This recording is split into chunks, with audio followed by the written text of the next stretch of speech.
अगला जो थर्ड अलंकार है वो उत्प्रेक्षा है। उत्प्रेक्षा की जो डेफिनेशन है वो इस प्रकार से है कि जहाँ उपमेय में उपमान की कल्पना या संभावना व्यक्त की जाती है तो वहाँ उत्प्रेक्षा अलंकार होता है।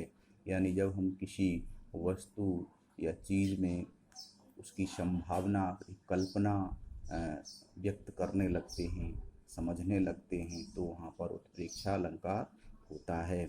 उदाहरण के लिए या उसको जब वहाँ संभावना या कल्पना की जाएगी तो कुछ शब्द होते हैं उनका प्रयोग किया जाता है। तो शब्द हैं जनु, मनु, मानो, मानिए। अगर इस प्रकार के शब्दों का प्रयोग किया जाता है तो वहाँ उत्प्रेक्षा अलंकार होता है। उदाहरण के तौर पर हम समझेंगे उसको, जैसे फूले कांस सकल जग माही, जनु वर्षा ऋतु गई बुढ़ाई। तो यहाँ जब जनु का प्रयोग हो रहा है तो समझिएगा यहाँ संभावना व्यक्त की जा रही है कि वर्षा ऋतु संपन्न हो गई है। द्वितीय उदाहरण है इसका, सोहत ओढ़े पीत पटु, श्याम सलोने गात, मनहु नील मणि शैल पर, आतप पर्यो प्रभात। भगवान कृष्ण की सुंदरता का यहाँ वर्णन किया गया है।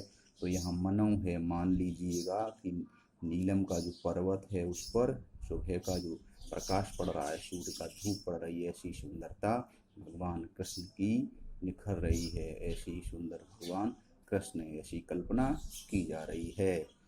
इसका जो थर्ड उदाहरण है वो है, कहती हुई यों उत्तरा के, नेत्र जल से भर गए, हिम के कणों से पूर्ण मानो हो गए पंकज नए। तो मानो का यहाँ जो प्रयोग किया गया है तो उसमें जो नेत्र भरे हुए हैं वो लग रहा है कि जैसे वो हिम के कणों से परिपूर्ण हैं और वो कमल की तरह दिख रहे हैं।